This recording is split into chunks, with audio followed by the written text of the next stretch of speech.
And TGIF, everyone. Welcome into the First Call podcast alongside Scott Shapiro. I'm Jeremy Plonk, representing First Bet and Express Bet. Time to handicap some weekend stakes races. What a weekend we have. We're getting an early start on it. Friday, $249,000 carryover in the early pick 5 at Keeneland.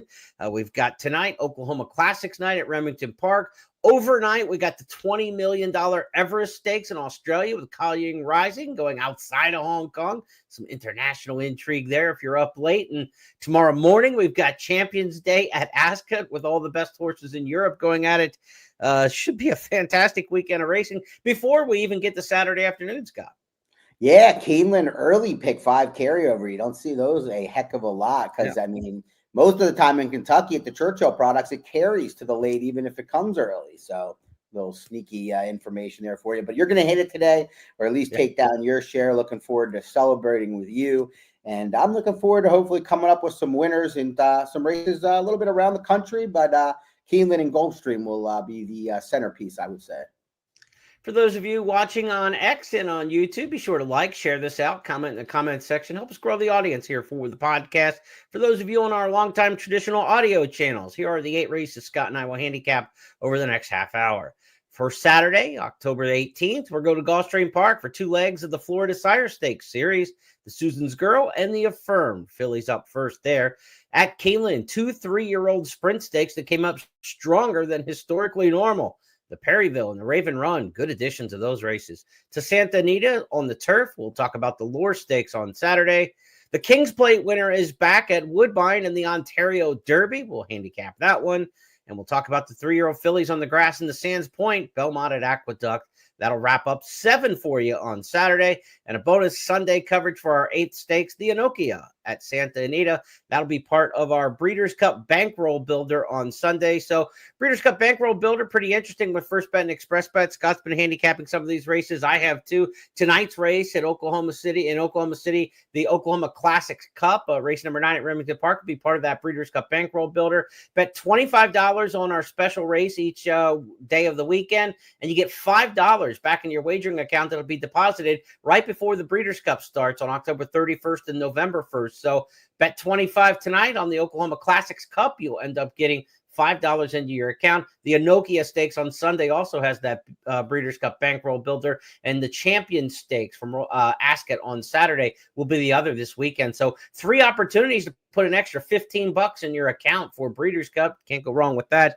Take a look at those races over the course of the weekend. Scott, let's start things off. Down to Florida we go for the Florida Sire Stakes. Second leg of that series. We had the Desert Vixen earlier. The Susan's Girl now stretches them out to 7 furlongs. Who do you like in this filly sprint? Well, I'm going to take a big swing, and it's based on one thing, which doesn't always work at Gulfstream, where it can be speedy, to say the least, at times. But there is a ton of early speed signed on, and 7 furlongs is a distance where you not only need speed, but stamina. And I'm just looking for a horse that I think is going to finish. So I'm going to roll with the 11 horse in here, win bet only, 30-1, the Maiden. And what I like most about this horse is she just seemed to take a significant step forward last time off of that turf race, and that was just off 16 days rest. So maybe a little bit concerning that they didn't bring her back, off of, put her on the shelf short term, if you will, but for a 2-year-old a little bit. But I think this filly has a chance to be finishing well. And now winning the race at 30-1, I hope. But this is the kind of filly that you want to try to, key in the other slots as well. If she finishes second or third, you want to have something. Look, it was a throwdown in the Desert Vixen, so the horses coming out of that race may regress a little. Lenny Lou, the winner of that race, isn't back. She's pointing towards the Breeders' Cup, so the door could be open for somebody like you're talking about. Let's go back to the Desert Vixen. We'll show you. This was a tough one, but Lenny Lou got there by a nose. Is trailed throughout. Off the turn and the stretch drive. Lenny Lou finding strength. They continue to battle. Love Like Lucy trying to roll at the rail. Evolution is flattened out. They're an 1/8 of a mile from home. Lenny Lou has the lead, but Finding Strength is very game. Finding Strength coming back at Lenny Lou. Finding Strength. Lenny Lou, a thrilling Desert Vixen. Here's the wire. It's a photo finish. What a horse race that was. It was Lenny Lou outside. It was Finding Strength inside. They went 6. Finding Strength will be back, but you wonder, like, how much does a race that hard knock out a young horse? We'll have to see. The gap between that race, going back to the Desert Vixen, September 6th, so they've had about 5 weeks or so since that race to gear up here for the Susan's Girls. Stretch out the 7 furlongs. Also the case in the Affirm Stakes. That's race number 11 at Gulfstream. So races 8 and 11 are those second legs of the FFS series. We've got the Affirm division here for the Colts. Same kind of story that we had with the Phillies division, Scott. The winner of the first leg of the series not back in this one, 4th and Central. So we've got another open division. Who wants to step forward? I'm hoping it's the 7-horse Camagol who ran into 4th and Central last time in the Dr. Figure, as many did. And I thought ran a pretty good second when getting beaten out at the gate and being down on the inside. And this is a horse that trainer Antonio Sano thought enough of taking after a state-bred special weight win to Saratoga and running the Saratoga Special. Now, it was just a 4-horse field, so finishing 3rd in that race was not much, but does move back into Florida-bred competition last out, and I thought, like I said, ran well to 4th and Central. And I like the move now to an outside post. I think it'll allow him to relax a little bit off the pace. Don't think this is a race that has quite as much speed, but they should be honest inside of them. Should work out for a perfect trip for Edwin Gonzalez. Let's go back and take a look 5 weeks ago at that Dr. Figure. He's still in range, but he'll have to pick up his ball game with a 1/4 mile left to go. 4th and Central has the lead for 46 1/2 mile. Camagold has the opening toward the rail if he's good enough. Outside it's Trelawney, these 3 1/8 mile from home.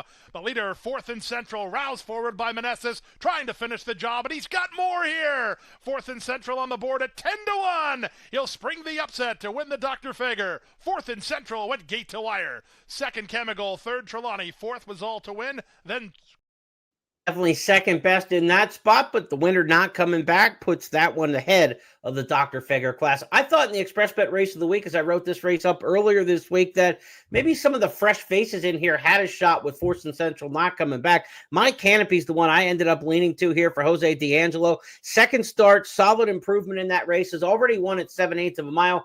And Edgar Zayas takes the mount here. Zayas rode Strategic Risk for Mark Cassidy in the debut. Easy win at Gulfstream. Didn't ride that one back as it returns from Saratoga. Rode Camagal last time out in that second place finish that we saw in the Dr. Fager. Now moves up here in the Affirm Stakes to take the mount on My Canopy. I'm kind of following Zayas on this one, so I ended up going with that runner in here. Give me My Canopy in the Affirmed. Understandable. Uncle Chuck, son of Uncle Chuck, he was the one-hit almost wonder for Bob Baffert. Remember didn't he go take on Tiz the Law and the Travers, and he was like co-favorites with them and got turned away, and we never saw him again, I think. Yeah, and he had a low Sal win under his belt or something prior to that. He was like he was all the buzz. He was going to win the COVID Derby for a while, from what I heard in Louisville in the COVID summer months. Wow. $10 money back special on both of those Florida Sire Stakes races at Gulfstream Park on Saturday. That means if you bet to win, you get up to $10 back in your account if your win bet finishes 2nd or 3rd. So you get a little bit of insurance to play with there when you play with First Bet and Express Bet on Saturday. Let's move now from Gulfstream Park, and we'll take our game to Keeneland on Saturday for a pair of stakes races. The Perryville and the Raven Run. These are both for 3-year-olds. A grade 3 Perryville, grade 2 Raven Run, both 7/8 mile. Scott, you get a graded stakes restricted to 3 this time of year. The field's not exceptionally deep in the Perryville, but it's of high quality in here. You've got horses like Owen Almighty, who won the Tampa Bay Derby earlier in the year. Barnes was all the rage, was the favorite for the Kentucky Derby at one point in time this spring. Barnes for Bob Baffert. Captain Cook coming off an excellent race last time out in the Jerkins at Saratoga. Others in here, Gaming, who was a grade 1 winner of the Del Mar Futurity last year. Rolando in the field. Taylor's Vision, well-bred runner who's not done anything wrong in winning 2 straight on the main track. So this is a good race. It's a field of 6. There are no easy toss-outs in here, but where do you kind of lean the pendulum in this spot? Yeah, it's uncreative or not creative, but I just think Captain Cook's a class above these horses at this time. You know, Barnes to me is going to take money as he always does, and people like to make excuses, and he's run some fast races recently, but the lack of speed for Baffert's when shipping east, and this horse is not what they expected him to be. Gaming is one I don't have much interest in. Owen Almighty could maybe spring in, could get back to his best, but I'm concerned there as well. And I just think Captain Cook comes into this race in his best form. This is a horse that sold for $410K at the Horses of All Racing sale when Norm Cassidy unfortunately sold the Mary Lou Whitney horses after they took that estate was no longer in existence. And then Dutro did great with his horse. Pletcher gets him, then he takes the blinkers off, and he still has the speed, but I think it allowed him to relax that much better. And now I think with an outside draw, I think he, the fact that he broke well, I don't want to take that away from him. I think he can break well and settle just off. I think he's just better than these horses right now. I'd be surprised if he doesn't win. Let's go back to that Travers Day undercard race, the Jerkins at Saratoga. The winner in there is going to be Patch Adams, but Captain Cook in the photo, Barnes in the frame for the trifecta as well. They'll rematch on Saturday. As Captain Cook now puts his head in front at the top of the stretch. Midland Money is fighting back. Patch Adams coming through along the inside. Barnes is coming alive, one from the outside, and Matticat Road. There's 1 furlong left. Captain Cook, Patch Adams, Captain Cook, Patch Adams, and Barnes on the outside. Patch Adams gradually getting to Captain Cook. They're head and head coming for the wire. Here it is. Patch Adams prevails, defeating an ultra game. Captain Cook. Barnes finished third. Still too soon, Jeremy. Still too soon. Yeah, you needed that nose that day. I know Captain Cook certainly was a great price that day at 20-1. You're going to get a much shorter price here at Keeneland for sure on this Practical Joke Colt. First time over the track at Keeneland for Captain Cook, but the Practical Jokes went over 20% on the main track at Keeneland. So you got a sire there who can absolutely produce. Barnes coming out of that race, kind of flat in the Gallant Bob next time out. Maybe took a little something out of him. The extra rest between that race now for your horse, Captain Cook, will be the benefit. And when you look at Barnes, he also had to ship back to California and then back to the East Coast since then. So he's had a lot of tread off the tires, I think, compared to Captain Cook since the last time those two shook out. I think the other horse in here to consider is the 4 Owen Almighty. You talked about it. There is concern for sure off of that effort at Charlestown. He has a trouble line in there. I went back and watched the replay. The video isn't great. It's really hard to see if it was significant to me or if he was kind of starting already to get out of that. Different track, under the lights, whole different, 2 turns, 7 furlong kind of deal like that. I think Owen Almighty's chance in here is the big workout October 4th. He's, sharpened for this race by Brian Lynch. And the big race for him was the Bluegrass. He ran really, really well over this track in the Bluegrass where he led most of the way and then just simply ran out of horse at the 16th pole. And that's where people started to say, well, he shouldn't go to the Kentucky Derby. Then he ended up running 5th in the Kentucky Derby in a really outstanding effort. So I think Owen Almighty's always been a horse that's been a little underrated. I think the speed figures were never, up to, like the level where people thought he was going to be a serious horse. But I think he can be competitive in this spot, very competitive in this spot, and maybe win it. Luis Saez, an ace rider at 7 furlongs at Keeneland, percentage far and away better than the competition for him as a rider. He's going to give this horse every chance. So I think Owen Almighty is the upset possibility, but Captain Cook is the most likely winner.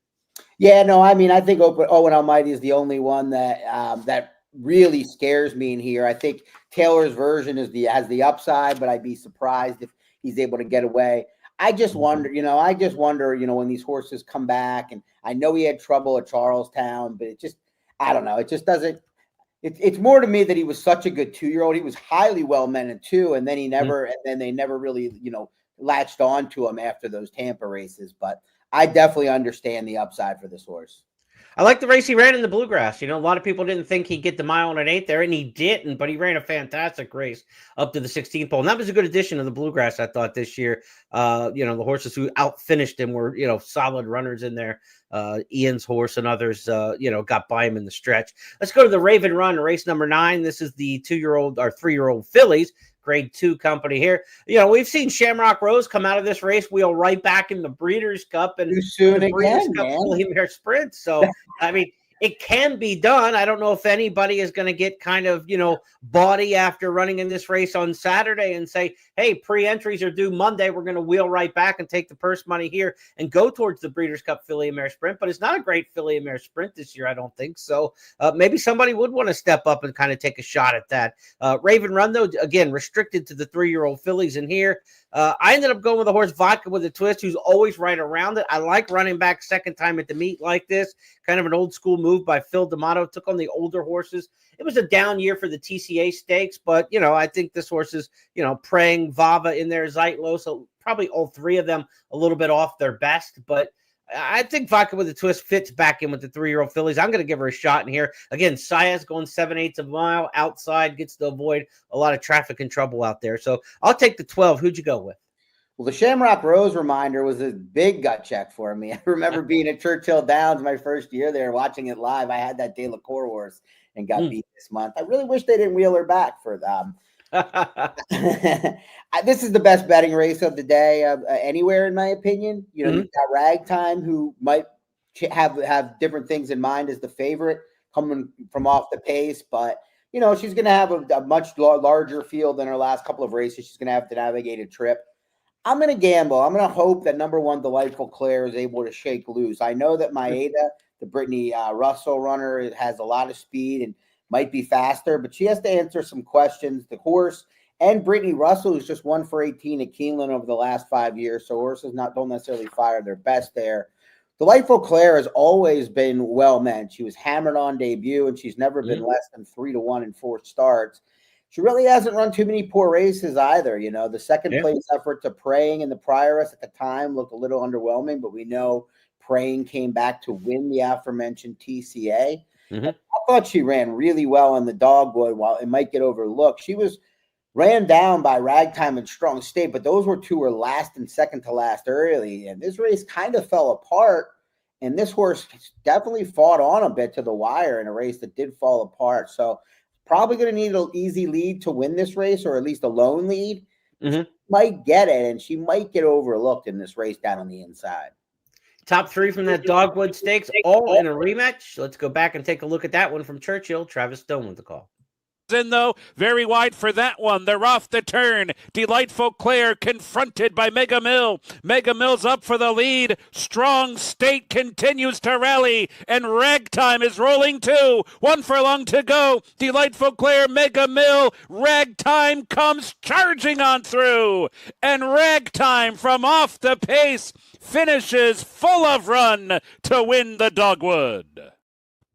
Fun race here. We haven't even talked about the 2 fillies that ran 1-2 in the Fantasy Stakes and haven't been seen since the Kentucky Oaks. That's Quiet Side and Simply Joking for John Ortiz and Michael McCarthy. Then you also have Usha for Bob Baffert coming in and making her stakes debut off a back-to-back smoking wins on the West Coast. We'll see what this daughter of Tiz the Law has in her first stakes effort. Irad Ortiz teaming with Bob Baffert, not a combination we get too often. So interesting to see how this one shakes out. It should be an excellent edition of the Perryville Stakes. And I would say if you're playing late day pick 4s and pick 5s at Keeneland, this is one where you want to get some coverage because there are good options. Sometimes you spread in races because there's really nothing you like, and I hate to do that. It's when you get a race like this where there are 4 or 5 good options that you want to spread in. And I think you've got some horses there that you can kind of hang your hat on. Should be a good edition of the Raven Run. Let's go now from Keeneland. We'll head west to Santa Anita next up for the Lure Stakes. The Lure 1 mile on the grass. It better be 1 mile on the grass if you're going to name a race the Lure Stakes, one of the best turf milers of Breeders' Cup history. Santa Anita's race number 9 here on the Saturday card. And with the Breeders' Cup so close to things here, Scott, this race is restricted to horses who haven't won a stakes race this year. We're not getting a Breeders' Cup level field, obviously. The big turf horses on the West Coast are either headed to the Breeders' Cup or waiting for the Santa Anita winter meet at this point, or some of those good Hollywood at Del Mar type races in December. But we get endlessly in here coming out of the Del Mar handicap. This is a horse people know. Back on the Derby Trail last year, now at age 4. This turned out to be a solid enough turfer, but kind of has been off form a little bit of late. Now, this is a restricted spot. Do you look for Endlessly to kind of get back on his game here against this level of competition? I do, and I think it might take a look into the condition like you mentioned twice, which is key, because when you first look at the race, the favorites look kind of underwhelming, right? I mean, they have not been hitting the board against these, grade 3 type company or a little bit higher. But you mentioned it. This is for horses that have not won a stake at 60,000 or more in a mile. So these are horses that are not necessarily coming in great form. Right. I think, Endlessly is a horse that I am surprised I like in this spot. I did not come into the race expecting to, but he has faced legitimately better horses in all of his starts. Even the Wicker. And I thought the Wicker was a kind of a weird ride and a weird, first time with blinkers with Barrios aboard. He just never really asked the horse at any point in the race. Last time he went too far against a good field. I think this is the time you get Rispoli back aboard. If Endlessly does not run well today or Saturday, I think I don't know what the barn will think. He's still a colt, but I will stop betting him forever. He's been in a long series of stakes races, but that one that stands out on his form was that one day at Turfway in the Jeff Ruby. And here comes Endlessly. Endlessly is really closing in strongly. He's all dressed up in Sunday's best. He swings one from the outside. A ton of momentum at the top of the lane for Endlessly. And here he comes with his run. Endlessly makes his move at the 8th pole, and he has come away with the lead. Endlessly storming home, and look at him. Endlessly is free and focused in the Jeff Ruby, and he's a powerful winner. My man Kalo fired up. Dressed in his Sunday best. Let's see how he looks on Saturday at Santa Anita, how he's dressed for the Lore Stakes. To Woodbine we go, a little royalty up there. The King's Plate winner going in the Ontario Derby. Grade 3 company here, a 1 1/8 feature race at Woodbine on Saturday. Of course, that King's Plate winner we're talking about is Manzetti. Manzetti went wire to wire pretty much in the King's Plate. Tried to do the same thing in the Prince of Wales Stakes, which is second leg of the Canadian Triple Crown, on dirt last time, and almost led that. Nailed at the end by Runaway Again, a horse just making the 3rd career start. Runaway Again was the horse I liked in the Queen's Plate, making the 2nd career start. I love the debut for that runner, Runaway Again, for Stronach Stables. So Runaway Again rematches with Manzetti. Now they go back to the synthetic. Back on the synthetic, does the advantage go back to the horse who won the King's Plate in here, Manzetti? I think it does, but I think it does so more so because of the likely race shape than it does because of the surface. But I think the combo is what will spell the difference. You said, you like Runaway Again in the King's Plate 2 back. That was a race where Manzetti had things his way on the front end at 18-1, the biggest race or one of the biggest races of the year there in Canada. I just don't see any other speed in here, really. I just think it's going to be his race to lose on the front end. It's his 3rd start off the layoff. His fastest race to date is over this surface, of course, in that King's Plate. 5 for 7 of the all-weather. There's just a lot more to, he's probably going to be significantly shorter than Runaway Again, even though it's 8-5, 9-5. If there's series around similar prices, I think that's maybe worth considering. I'm not a big win bet guy at that price, but, it kind of looks like a 2-horse race between the two. But both look very, very competitive. Let's enjoy some more voices on the podcast. We've had some race callers that have been cranked up for their calls in some of these races. Let's listen to Robert Geller with his call of Manzetti, wire to wire in the King's Plate. As they corner in the King's Plate, Manzetti being chased home by Scorching. Manzetti by 3 lengths, Scorching in second, and then came De Wolf, but it is all Manzetti and Scorching. The only danger at the moment, Manzetti by 4 lengths to Scorching, and then Notorious Gangster, and out wider on the track, Tom's Magic, and Manzetti coming down to the wire. What a gate to wire winner, Manzetti and Pietro Morin win. Cool to see those horses back in the Ontario Derby. That's the feature Saturday at Woodbine. To Belmont at Aqueduct on Saturday's card, the Grade 2 Sands Point. These are 3-year-old fillies on the turf here, going, the 1 1/8 at Belmont at the Big A. We've got 8 runners in here. Morning line favorite is the 5, Ready for Candy at 2-1, coming off a win in the Winter Memory Stakes. That's a race where many of these horses come out of, and a race that had a blanket finish. So, Scott, how do we separate those Sands Point alumni? We'll give the fans a chance to see that race in just a moment, but how do you shake it out? Well, I think the key you mentioned early in getting us started for the race, 1 1/8. I think that's much different than a mile, as many people out there will. And I think that's going to spell the difference for number 4, Griselda, for Chad Brown. This is a filly that has raced twice in the States thus far, both at 1 mile, including finishing 4th last out when caught wide into the lane. Ready for Candy, as you mentioned, a little better trip, not to take anything away from her effort. But I think that 1 1/8 distance, 3rd start here for Chad Brown, is going to spell the winning success. I mean, this is a horse I like to look at barns like Chad's when they, how much money did these horses take in their previous starts since getting here? Because a lot of times that tells you, unless there's other Chad Browns in there, if they think a lot of these horses when they first get here. This horse has went off 2-1 favorite at Saratoga, and then went off 2-1 again, the Winter Memories, but more so that first race. So clearly took some money they thought was, a competitive good horse. And I think the 1 1/8 will spell the difference. In that Winter Memories, top 4 separated by 2.5 lengths. Let's take a look and listen. We've got Chris Griffith on the call here of the Winter Memories. Where to go right now, and also Decadent is looking for a way out. They reach the top of the lane. Mayday Ready now gets the cue, immediately pounced to the outside by Ready for Candy, who runs right on by the top 2. Ready for Candy gets the jump. Griselda is cut loose. Here's Paradise City, and Paradise City is coming after the leader, Ready for Candy. It's Ready for Candy who's trying to find this final 16th. Paradise City is trying to run this rival down to the late stage. It's going to be tight. Photo finish. Photo between Ready for Candy to the inside, who is trying to hold off the rush from Paradise City. Decadent finished 3rd. Final running time, 1:35.29 in the Winter Memories.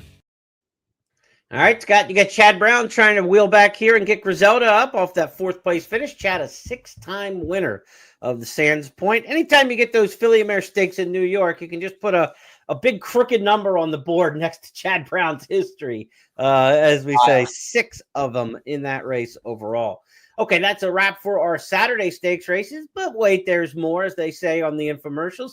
We go to a Sunday stakes for you. This is one of our Breeders' Cup bankroll builder races, so we want to add this one into the podcast. Again, bet $25 on the Enokia Stakes on Sunday at Santa Anita and get $5 added to your wagering account with First Bet and Express Bet that you can play on Breeders' Cup Day. That money will be deposited right before the start of the Breeders' Cup on October 31st and November 1st at Del Mar. Enokia Stakes, just a field of 5. Bob Baffert's got a hand to play in here, of course. He's got Hamika as the favorite, and probably a fairly solid favorite in here, Scott.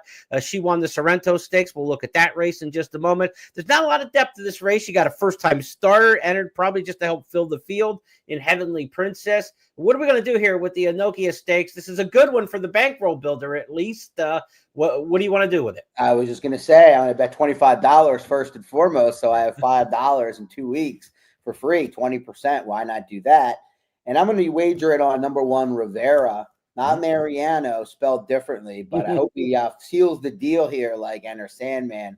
This is a filly that, John Sadler, not necessarily a guy that wins a ton with firsters. He's capable, but this horse ran really well first out to finish 2nd to Explorer, who, of course, ran 2nd in the Del Mar Debutante and then won the Oak Leaf, and then came back and was just absolutely dominant towards the back end of that Del Mar. Might have even been closing week, or I think it was September 6th, but she was supposed to win that day, and she did. I just don't know if I think Hamika has just, peaked already. We saw her win the Santa Anita, and then she was 1-5 to win the Sorrento. So I think she's could be a little dressed up, so I'm just not willing to swallow the short price. This is Hamika in her finest day, winning the Sorrento, but like you said, then 4th in the Del Mar Debutante, 5th going long in the Oak Leaf, not headed towards the Breeders' Cup, so this is kind of like plan B with Hamika, who at this point in time in the summer looked like she was going to be something. As the lead as they come toward the top of the stretch from Thank You India. Stuffy Mist comes wide for the stretch drive. My Cat and Mow Him Down into the stretch, and Hamika comes to the 8th pole, and now her lead is up to 3. Into 2nd is Mow Him Down. Then Thank You India to the outside. Juan Hernandez and Hamika will win the Sorrento. They're coming down to the wire, geared down by 5. Mow Him Down 2nd, and then Thank You India and My Cat. Just a reminder on those Breeders' Cup bankroll builder, when you bet 25, you get 5. You can bet any of the options intra-race that are offered. So Exacta, Win, Play, Show, Exacta, Try, whatever's offered on the particular race. So keep an eye if there's any scratches. We may not have show wagering in this particular spot in the Enokia Stakes, but certainly Win, Place, Exacta, any bet that's offered intra-race is offered in that 25 get 5 promotion with the Breeders' Cup bankroll builder. Again, a reminder, those bankroll builder races, Friday night, race 9 at Remington Park, the Oklahoma Classics Cup. Saturday morning, the featured Champion Stakes from Ascot. And then on Sunday, it'll be the Enokia Stakes, race number 2 from Santa Anita. Some good opportunities there to take a shot.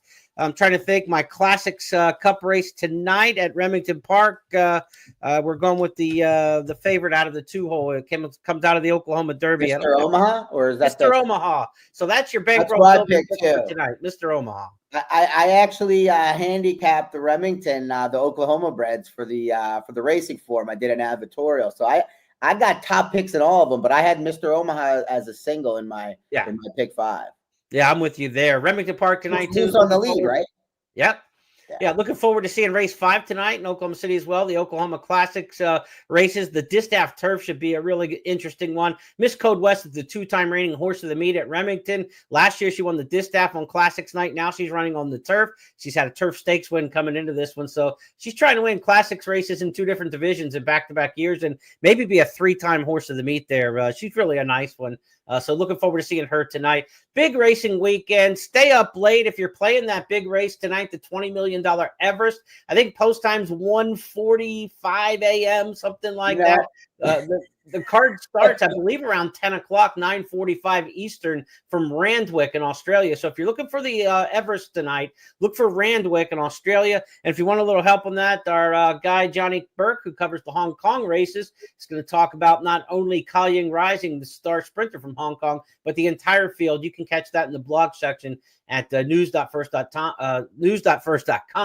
and at expressbet.com. So check out Johnny's coverage of the big one there. And if you're into harness racing, it is Breeders' Crown Eliminations weekend, Friday and Saturday at Woodbine Mohawk. Tonight, they'll talk about tonight on Friday, it's the 2-year-olds in action, and then the elims for the older horses will come up on Saturday. Al Smagli has got you covered, as he always does in our harness racing. Check him out in the blog section as well. So we got handicappers all over the planet lined up for this weekend. Scott, thank you for your handicapping of these 8 races this weekend. I'll give you the final word. Yeah, I won't be up for the Everest unless I have to go to the bathroom, and then it would work out great. That did work out well for an extra innings game with the Mariners. Mariners, one of those games. But anyhow, it is a fun week for people, for racing all over. Couple of weeks out from the Breeders' Cup, 14 days till Breeders' Cup Friday, though, as we're recording this. So getting excited about that, as you can kind of feel us leading into that. Other than, some minor stakes races, but we definitely can sense that those horses are running in a couple of weeks. For everybody with First Bet and Express Bet, my partner, Scott, I'm Jeremy. Have a great weekend, everybody. Talk to you next week.